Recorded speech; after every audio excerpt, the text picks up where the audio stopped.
The sight of so many ships, of the multitude of soldiers and arms, stirred both wonder and hope in the hearts of the Athenians. Never had they seen a force so magnificent. Yet few among them thought of the danger, or of how uncertain fortune would prove. Thucydides. Hello, I'm Mark Selleck and welcome back to Casting Through Ancient Greece, episode 98, Launch of the Sicilian Expedition. In our previous episode, we traced the charged debates that gripped the Athenian assembly in the spring of 415 BC. There, two starkly different versions for the future of the city came to the forefront. Nicias, seasoned and cautious, urged restraint and warned of the dangers inherent in such a vast overseas undertaking. Alcibiades, youthful and ambitious, promised not only victory, but a new sphere of influence that would tilt the balance of power irreversibly against Sparta.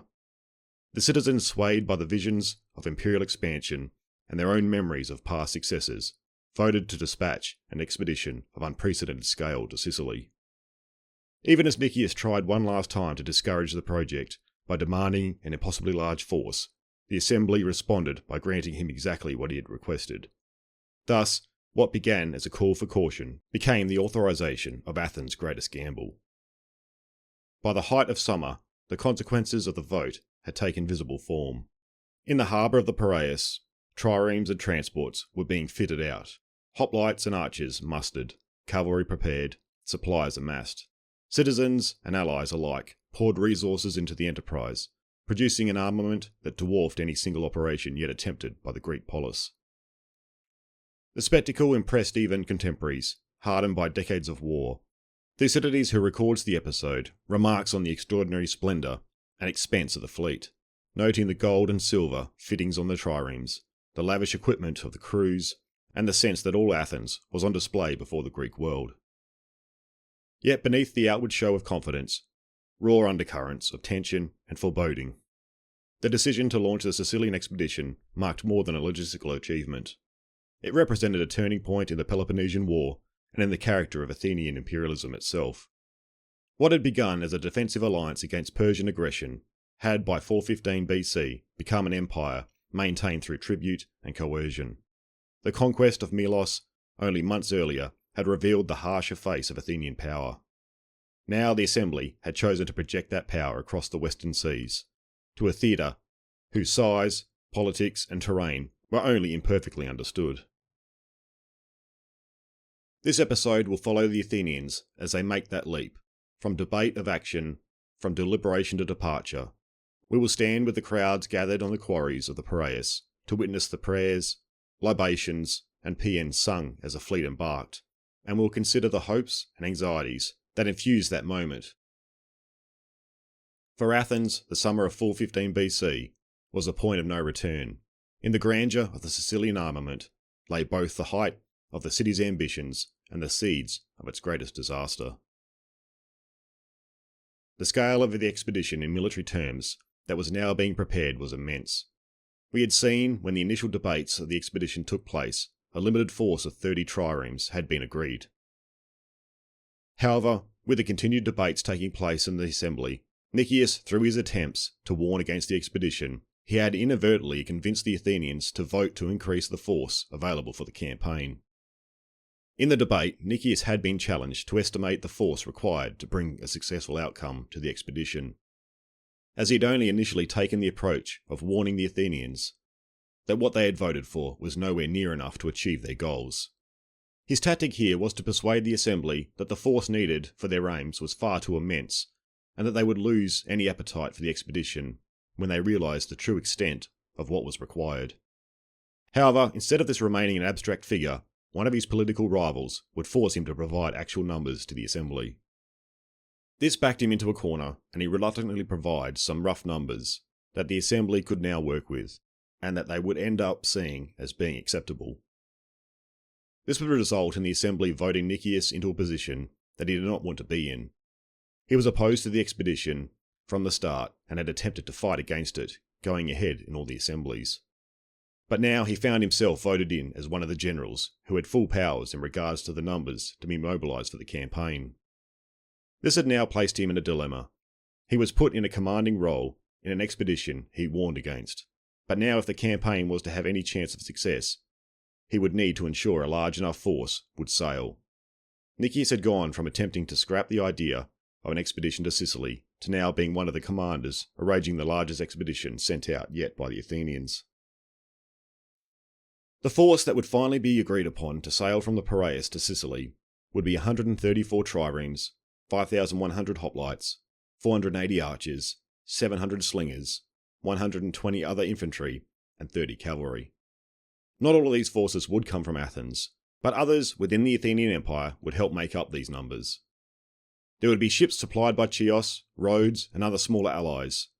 Athens would send 1,500 hoplites, while the rest of the 5,100 were made up from allies, along with the Argives, Mantineans, and some mercenary troops, while a good proportion of the light troops would also come from allies, with the Cretans supplying archers, Rhodes supplying slingers, and exiles from Megara providing other light troops.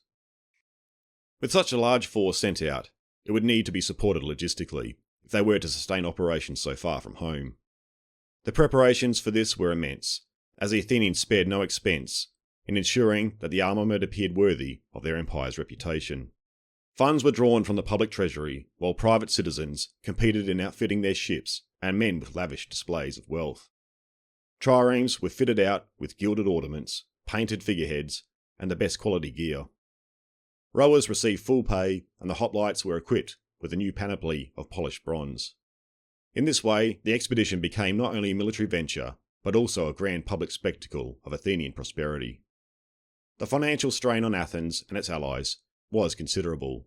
The city had already been at war for 15 years, and its resources were stretched thin. Yet such was the confidence of the Athenians in their imperial power, that few hesitated to commit further wealth to the cause. The treasury of the Delian League, which had long since been moved to Athens, helped fund much of the expedition, though allied contributions were also demanded. For the subject cities, this meant heavier tribute payments and additional obligations to provide their ships or supplies. While the burden was shared across the empire, the Athenians themselves bore the greatest cost, eager to display their might and secure what they believed would be vast new revenues from rich lands in Sicily. The organisation and coordination of such a force presented challenges unprecedented for the Greek city. Triremes required constant supplies of food and fresh water, and the men aboard, both soldiers and oarsmen, needed regular rest and maintenance of their equipment. The fleet would need to make frequent stops along the route to refit and resupply, necessitating friendly bases or neutral ports. This was one of the reasons Corcyra had been chosen as the initial rendezvous point, for the scattered contingents of the expedition could assemble, and from there the fleet could set out in full force. Athens also prepared a number of transport ships and merchant vessels to accompany the triremes, carrying horses, siege equipment, and provisions. Each hoplite was permitted to bring along a servant or attendant, further increasing the numbers. The total personal involvement in the expedition, counting sailors, soldiers, attendants, and support staff, may have exceeded 30,000 men. The logistics of feeding and housing such a multitude required meticulous planning. The generals and their staffs had to ensure that each segment of the force would be properly supplied, not only on the voyage, but also upon the arrival in Sicily, where no friendly base yet existed. Compared with their earlier campaigns, the Sicilian expedition stood apart in both scale and ambition. The forces Pericles had led in 430 BC, or Hargon in the same year, impressive as they were, had operated within the Aegean or along the Thracian coast, regions familiar to the Athenian fleets and relatively close to home. The Sicilian campaign, by contrast, was a leap into the unknown, across the open Ionian Sea to a distant land whose size and resources the Athenians scarcely comprehended. Never before had a Greek polis projected such power over such a distance. It was, as Thucydides would write, the most costly and splendid armament ever sent out by a single Greek city up to that time. The expedition thus represented both the zenith of Athenian confidence and the measure of its overreach. Every aspect of the force, from the glittering armour to the countless oars cutting through the waves of the Piraeus, spoke to the pride of a city at the height of its power. Yet beneath this magnificence lay the seeds of impending ruin, for Athens was committing not merely ships and men, but the very heart of its empire, to a gamble far from home. We had seen from the final assemblies that the Athenians had become enthusiastic for the expedition. Nicias' speech to curb this enthusiasm had failed, and from what Thucydides reports, it fueled it to new heights amongst the Athenians. Thucydides would write, "There was a passion for the enterprise which affected everyone alike. The older men thought that they would either conquer the places against which they were sailing, or, in any case, with such a large force, they could come to no harm. The young had a longing for the sights and experiences of distant places, and were confident that they would return safely. The general masses and the average soldier himself saw the prospect of getting pay for the first time, and of adding to the empire, so as to secure permanent paid employment in the future. The result of this excessive enthusiasm of the majority was that the few who actually were opposed to the expedition were afraid of being thought unpatriotic if they voted against it, and therefore kept quiet." What Thucydides writes here, I can't help but think of the accounts of young men going off to fight in World War I at its beginning. The enthusiasm for adventure to a far distant land was romanticised in the minds of most. Their societies had convinced them that the war would be short, where many wanted to be the first to go so they would not miss out. However, when one has not yet experienced the reality of war, it is hard to imagine the risk and suffering many would end up facing in the search for adventure. So in the spring of 415 BC, on the eve of the expedition to sail out, Athens was alive with enthusiasm. Their recent victory over Milos had reinstated their confidence in Athenian power. The backing of such a vast and powerful force had seen the confidence of most Athenians reach a point where they could not see anyone being able to match them. The way Thucydides presents the mood and the attitudes in Athens verges on the idea of hubris. As presented with such general enthusiasm was also the presence of ill omens and controversy through religious matters.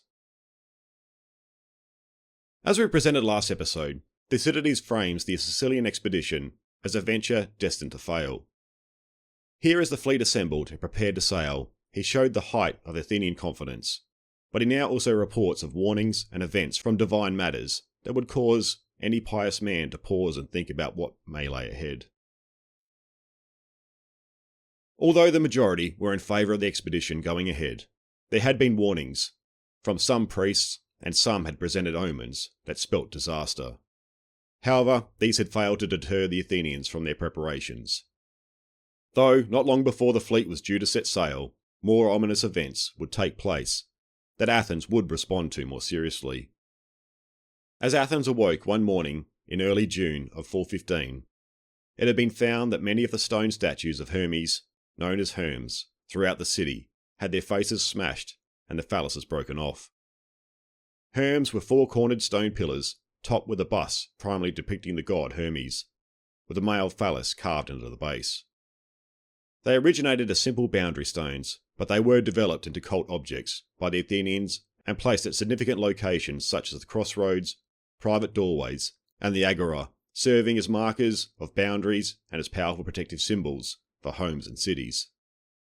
For the Athenians, this destruction and mutilation of the Herms was an act of sacrilege, as these statues had come to represent divine protection for property and Athens itself, while Hermes was also seen as a protector of travellers.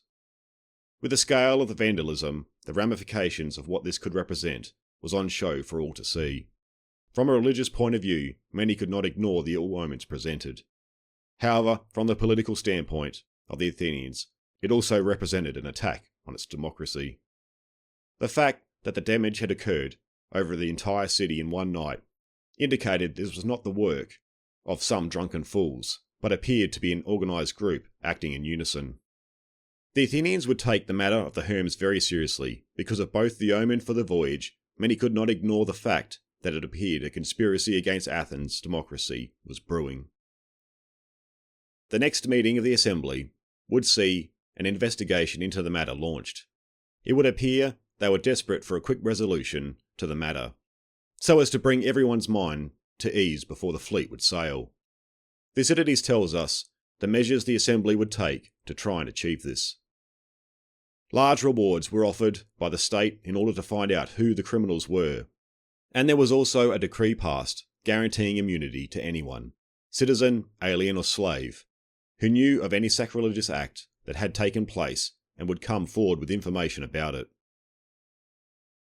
With these rewards and offers of immunity now out in the public sphere, information began filtering in. One can imagine there would have been many reports and accusations to sift through, as all sorts of information is provided when rewards are on offer.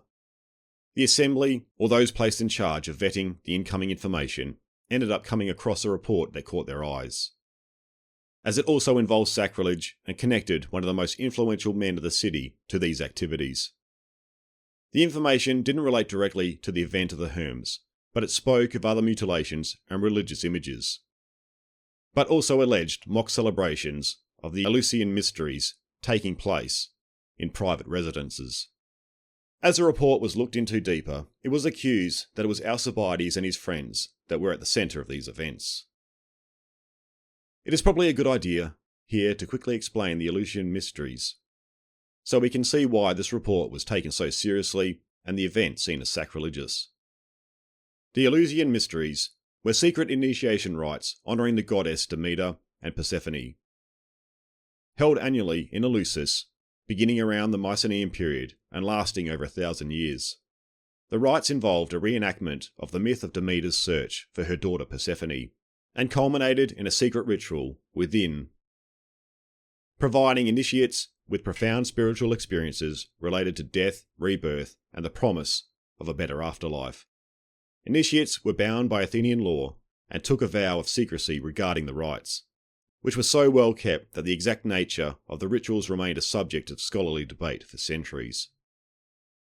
So as we can see, Athens took these mysteries very seriously, and the fact that to this day we still do not know the exact details of what occurred during these reenactments shows the secrecy was also taken very seriously. So if groups of men were openly carrying out what took place at Eleusis, then this would undermine the mysteries and what they stood for. This act was also argued to be an attempt at overthrowing Athenian democracy, as these mysteries, along with other religious celebrations, were at the religious foundation of the city. To treat them in this way was to threaten to tear down what held Athens culturally together. Given these accusations and the view that the mutilation of the Herms in such an organised way also represented an attack on Athenian democracy, the two events would become connected in the eyes of the people. Also in the eyes of the people, very few saw that it was unlikely that Alcibiades was innocent in the mock Eleusinian Mysteries. His reputation would come to bite him, as many could see him carrying out what was accused. If you remember back to when we were first introduced to Alcibiades, we saw he had been described as a brilliant and charismatic general, who was also seen as a traitor, demagogue, and a morally dissolute figure, due to his shifting alliances and extravagant lifestyle. In short, he was seen as a genius, but also a playboy. At first, Alcibiades reacted with indignant denial, seeing the accusations not merely as a personal attack, but as a direct assault on his political standing and ambitions.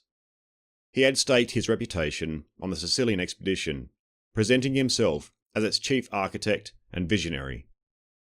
To have his name tainted at the very moment of its realisation threatened not only his command, but the culmination of his growing influence over Athenian policy. He therefore moved swiftly to counter the charges.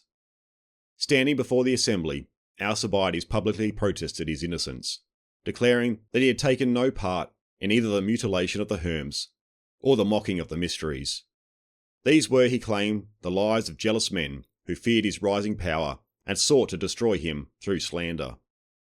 To also stress his innocence, Thucydides would write that he would urge them to put him to death if he were guilty of these crimes, this pointing out to the assembly that he sought the harshest punishment, and he would surely not seek this if he were really guilty.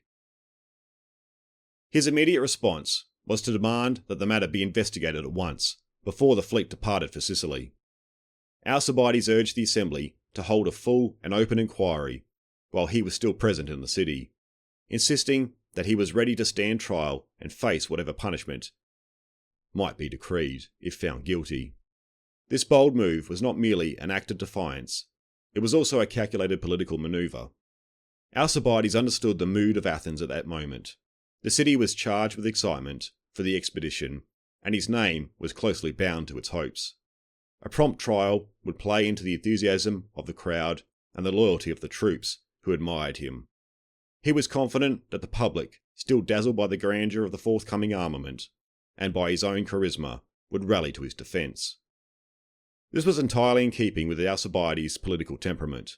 He had always thrived on momentum, using energy and spectacle to carry him through controversy. He believed that if he could confront the accusations head-on, while the public spirit was high, his innocence, or at least his indispensability, would carry more weight than any evidence his enemies might bring. His confidence also stemmed from his alliances among the younger aristocrats and soldiers, who saw him as the embodiment of Athens' daring and ambition. To them, Alcibiades represented the restless, conquering spirit of Athens itself. A delayed trial, he feared, would allow envy and rumour to fester, stripping away that advantage. Yet his opponents in the assembly were equally shrewd. Chief among them were members of the conservative faction, men who distrusted Alcibiades' reckless energy and resented his challenge to traditional authority.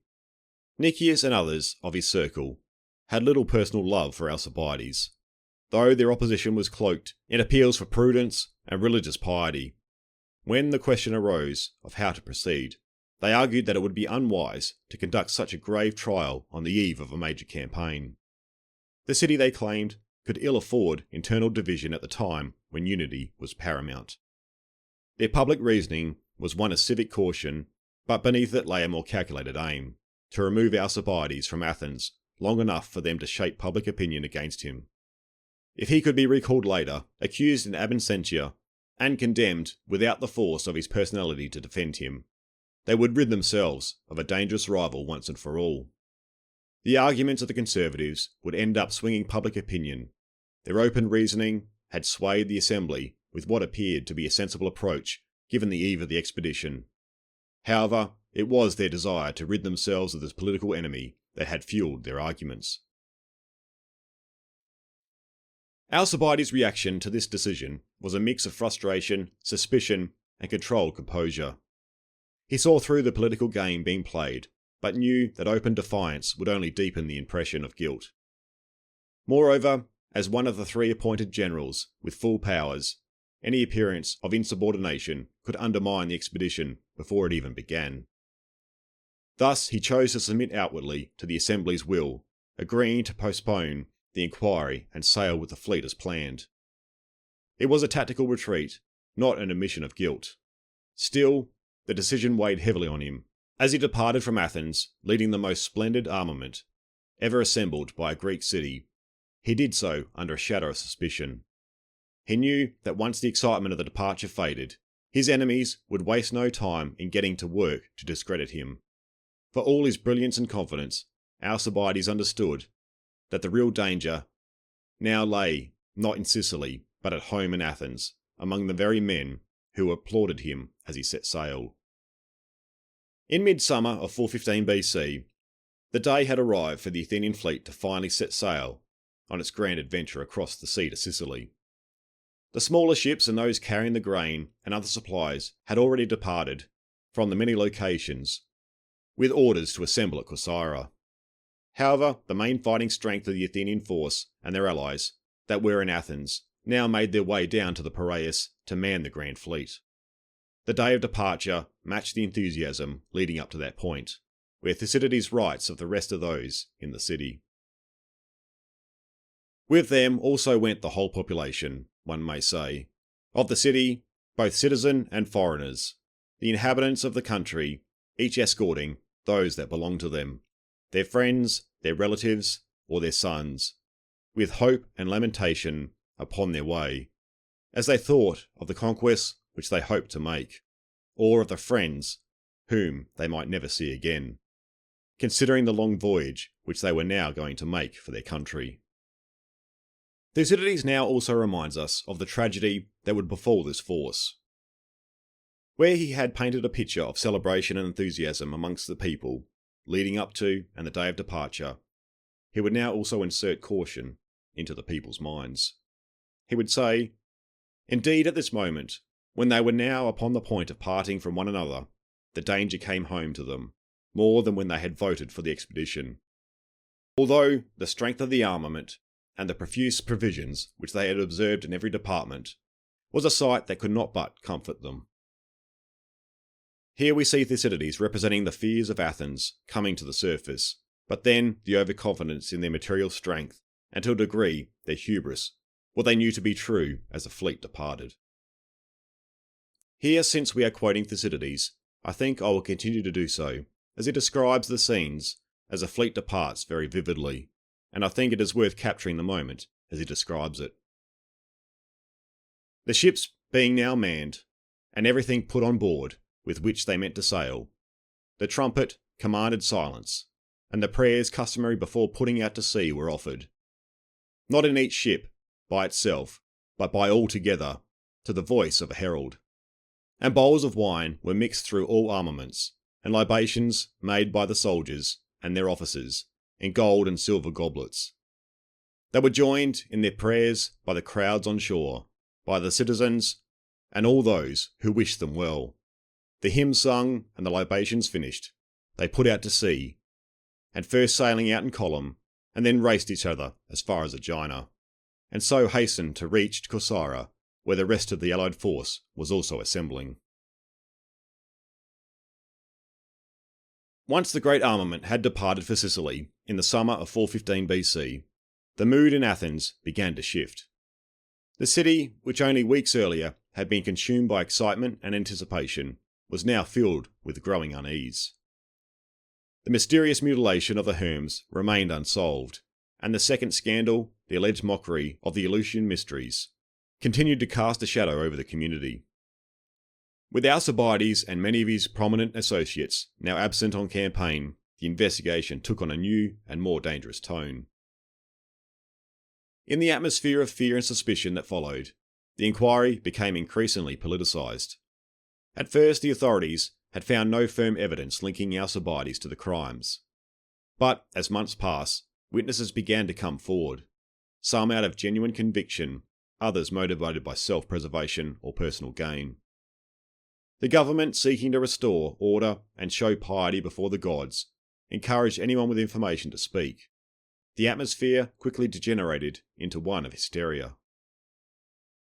Informers and accusers emerged in large numbers, naming not only Alcibiades, but many others from the aristocratic and wealthy classes. Some were hauled before the courts, others fled into exile before they could be arrested. Among the accusers were men who claimed that Alcibiades and his companions had held private gatherings in which they performed parodies of the sacred rites of Demeter and Persephone. Whether these claims were true, exaggerated, or entirely fabricated remains uncertain, but they struck deeply at the religious convictions of the Athenians. Impiety was no light matter. Such acts were believed to offend the gods themselves, threatening the safety of the entire city. As the frenzy grew, the Council of the 500 and the Assembly felt compelled to act. Trials were conducted, and in some cases, executions followed. A number of those accused were put to death, while others chose suicide rather than face public disgrace. The most notorious of the informers, Thucydides, who was himself implicated, sought to save his own life by providing names and confessions. His testimony helped fuel further arrests and intensified the climate of paranoia. Amidst this turmoil, Alcibiades' name reappeared at the centre of the storm. Though he had already departed for Sicily, his enemies in Athens seized the opportunity to revive the accusations. They argued that his continued command was intolerable, that no man charged with impiety should lead a sacred expedition, representing Athens' might and piety before the gods. The fact that the Herms had been mutilated on the eve of the expedition, and that Alcibiades had been seen as the expedition's driving force, gave these charges a powerful symbolic edge. Many of the Athenians began to fear the gods themselves disapproved of the campaign. At length, the assembly voted to recall Alcibiades and have him stand trial. A state trireme, the Salaminia, was dispatched to Sicily with orders for his return. The decision was motivated by several factors: a genuine concern for the city's religious standing, political pressure from Alcibiades' enemies at home, and a growing anxiety that his flamboyant leadership might bring divine and civic ruin alike. For the conservatives, this was the opportunity they had long awaited, to remove Alcibiades from command under the guise of religious propriety. For this episode, I want to leave the fleet still on its journey, and Alcibiades still as one of its commanders. Next episode, we'll look at the Syracusan preparations, the fleet's arrival in Sicily, and look at Alcibiades' recall. However, with the fleet in motion and the campaign now in its beginning stages, I want to take a look at the Athenian strategy that faced these three commanders now that the fleet advanced westward. The planning was over, and they now had to react to events while en route. Once the great Athenian armament had set sail from the Piraeus, the city receded into the distance, and the noise of cheering spectators gave way to rhythmic crashes of oars. The long-debated expedition to Sicily was no longer a matter of speeches and persuasion.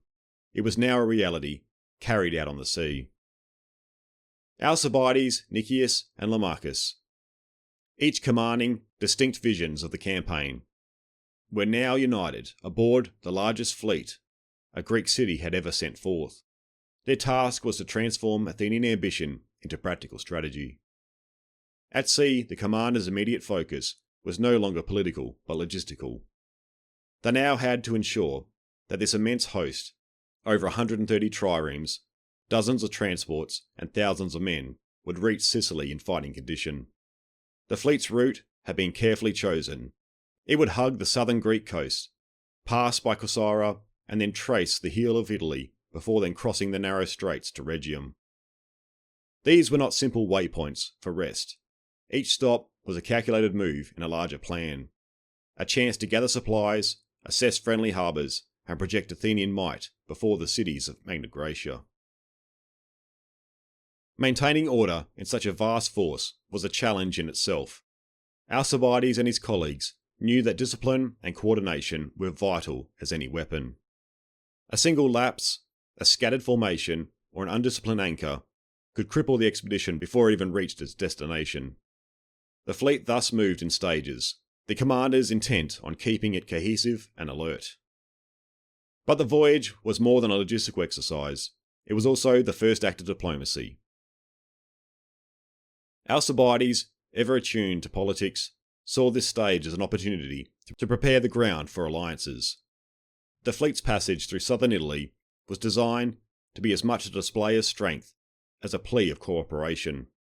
Athenian ships, gleaming and ordered, signalled to nearby cities that Athens had come as a power to be reckoned with, and perhaps to be joined.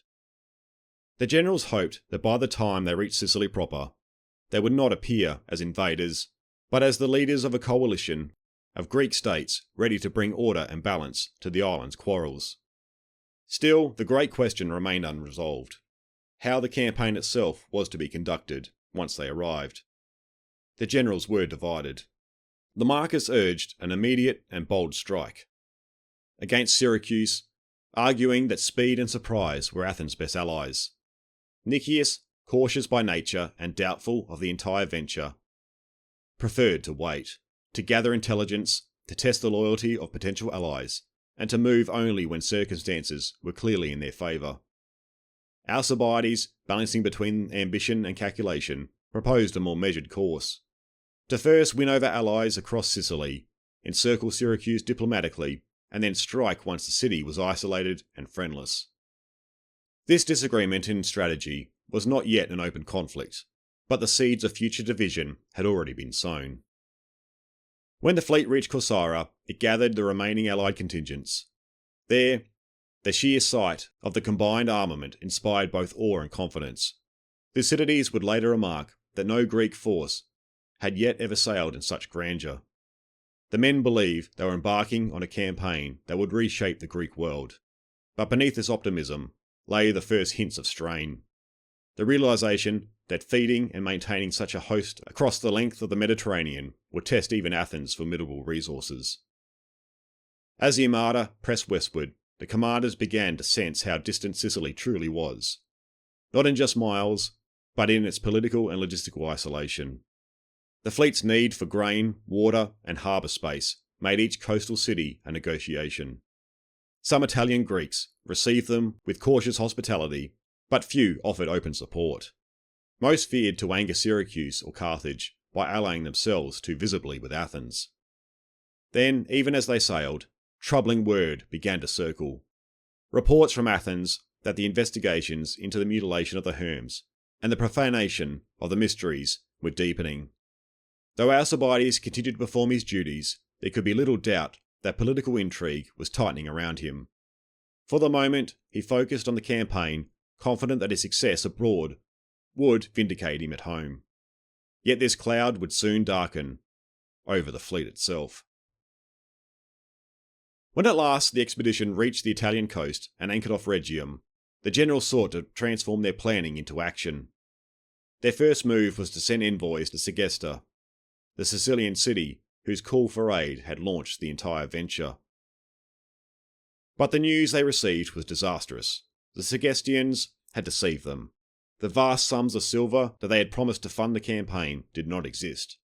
Their earlier displays of wealth had been little more than borrowed finery, staged to impress the Athenian delegation. This revelation forced a grim reassessment. The expedition's grand designs had relied upon Segestian resources and allies that would now no longer be counted on. To make matters worse, the people of Rhegium, though ethnically Greek and initially sympathetic, refused to grant the Athenians entry into their city, allowing them only to use their harbour.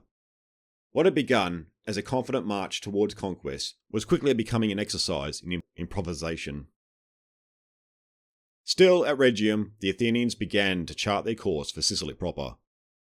Their immediate priority was to find a reliable foothold and sympathetic allies, a base from which to sustain operations against Syracuse.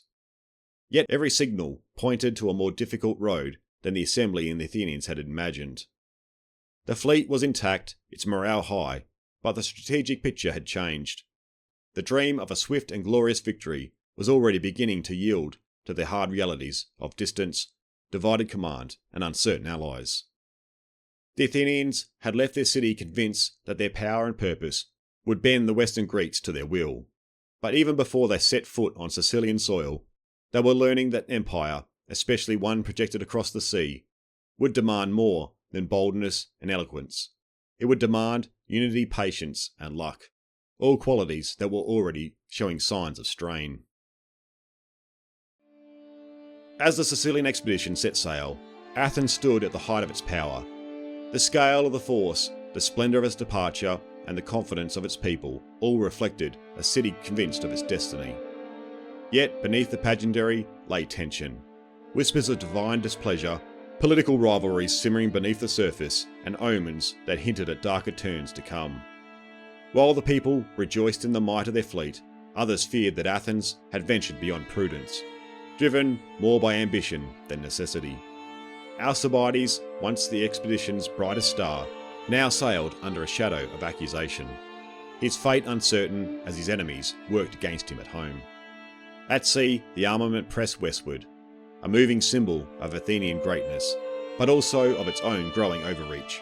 Strategy and vision would soon be tested by distance, division, and deception.